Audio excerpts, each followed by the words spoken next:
And I sometimes read the comments, Ivan, you only drive on the fantastic smooth roads. The SUVs now and SUVs like 10-15 years ago, that's totally different experience. Okay, so now we are on the bad road. The sound, it almost has this sound like a train, because I think we can test here really nicely the suspension. This is a great section of the road. Hello guys, Ivan here and welcome to a new video. Today we are in 2025 Mercedes-AMG GLE 53 and this is the plug-in hybrid version. But we want to see driving also on the roads which are not smooth. So I found a really nice bad road which is not smooth, and today we'll test suspension and how it actually drives on this not good road.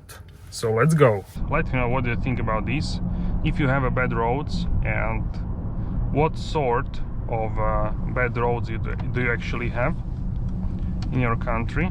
Is it this like a panel road, or what kind of roads, apart from the potholes, because potholes could be everywhere.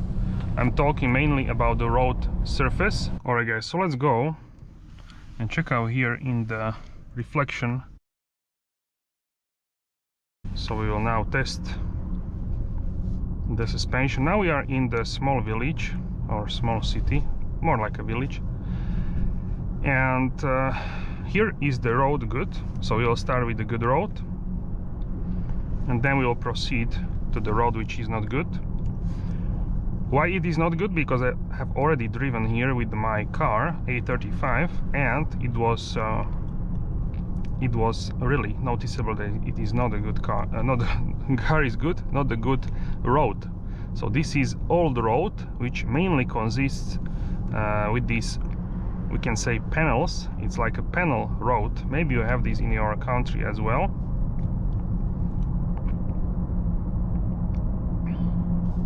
And we will hit this section, not exactly sure when, but we will. The GLE 53 hybrid actually has a similar idea in terms of the powertrain as the E53 hybrid, which basically combines the 6-cylinder gas engine 3.0 liter and then the plug-in hybrid. With this GLE 53 you can do about 75 kilometers, a little bit less than 50 miles on one charge, and in the E-Class it's a little bit more, mainly because this is a bigger car, more heavy. So this is definitely more soft than the E53. The E53 feels like it is more performance car. This one definitely, the luxury is main priority, and then it adds some performance as well to it, but more it is about the luxury for sure. So now on the good road it feels really good, stable. We have full snow tires now, even though it gets warmer now, but it is still winter time, just the end of the winter. And here in electric mode the car smoothly starts to drive. The acceleration is really smooth.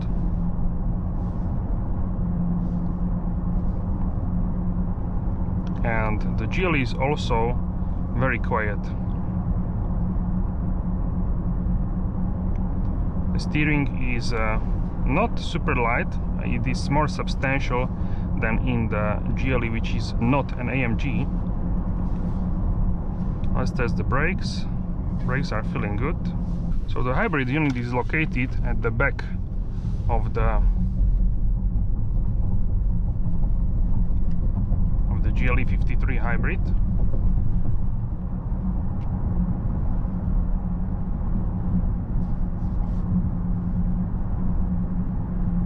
It keeps to press the rear axle towards the road and gives you more stability. So now we are hitting the worst section of the road, and it should get even worse, I think. Mainly the road is stitched with like a panels. This is an old road.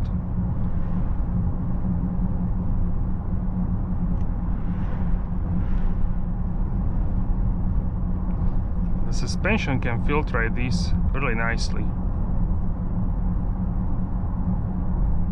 You can feel that you are in a more of a performance car if you have GLE, which is not AMG, like GLE 350 or 450 or 580. Those would be more soft, even more than this one, but this one is still at very good level. The car can steer itself with assistance systems, but as I'm seeing now on the screen, the steering symbol is actually gray, so it doesn't work here. Now it works. Okay, so it works sometimes, it sometimes doesn't. It mainly depends on the markings on the road.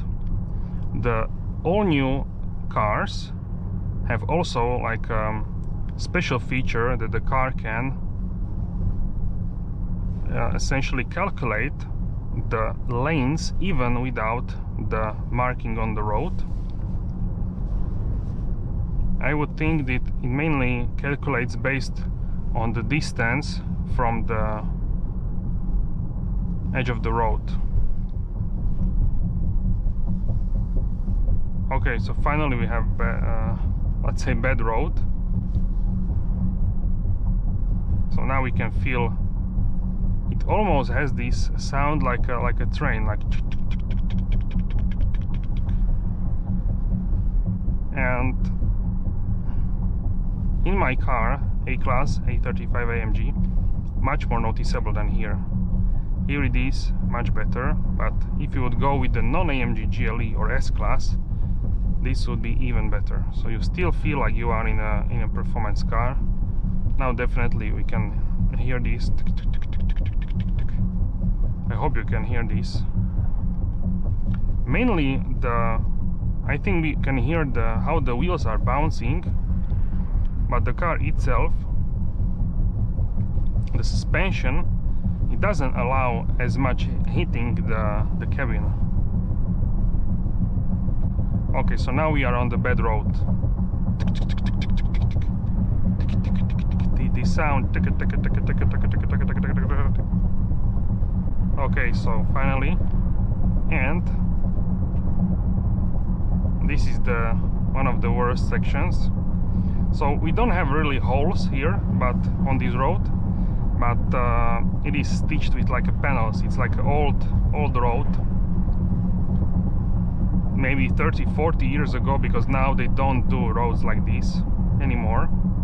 So it has to be like many years ago built, and they didn't do anything, it looks like, with this. So you still have these panels. In my car it really is not pleasant, and I would not really want to drive this in my car A35 a lot. In the GLE it's fine, you still can feel something like you are on the bad road, but you mainly like hear wheels bouncing, but you feel something in the seat, but it is much better than in my car. And I will try to include this section of the road more often.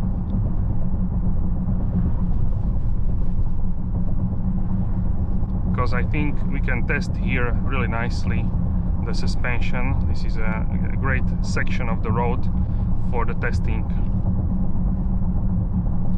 But one thing I recognized is the faster you go, the more smooth it gets. So I would say the wheels, the suspension sort of adapts to this situation, and the faster the speed is, the more smooth it is actually. So when we go like 50 km/h, 30 miles per hour, then it is quite bumpy, or let's say you can feel it much more. But if you go faster, like now 90 km/h, which is 50, 53, 55 miles per hour, then it is much easier. Actually, we can go ahead in settings, system, display,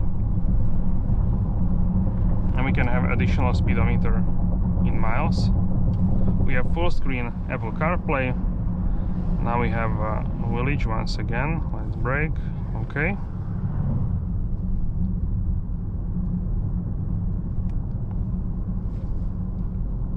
So the bad road ended, and now we are in a smooth.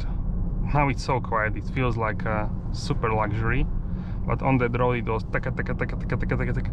It was really noticeable. So if you have a road like this in your country, I would say it's okay. In A35 that would be like not my favorite thing to drive on that road. It's still like manageable. It's not like super hardcore, but definitely in some other cars. In this one it's much more acceptable. Actually this road is quite popular, I can see. Do you know why?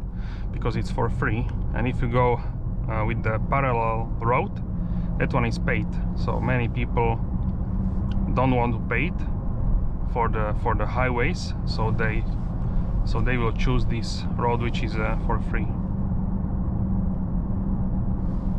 It's good enough, so why not? So now it can hold the lane, okay.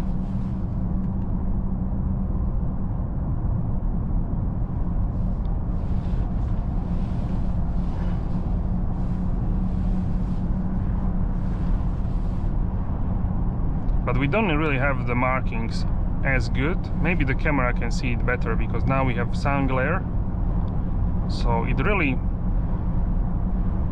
is interesting how the car can calculate.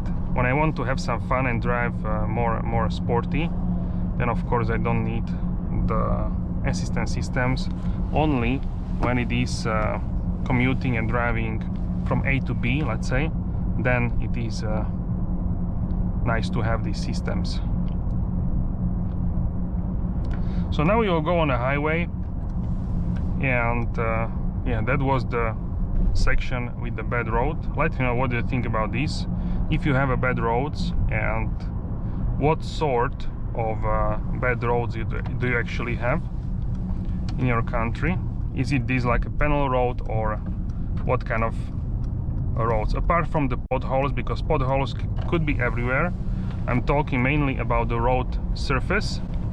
That could be like a problem, the road surface. Otherwise potholes you can have anywhere.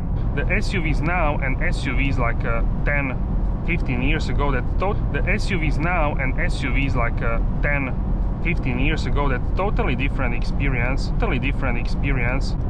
I was really not a big fan of SUVs, I can tell you that. And now they are much better, and they are, let's say, on different level completely than 10-15 years ago. Now they are much more stable, much more quiet. So really good improvement for the SUVs. Thank you so much for your support. Smash the like button and subscribe if you enjoyed this episode. Thank you so much for your support, and I will see you soon in the next video.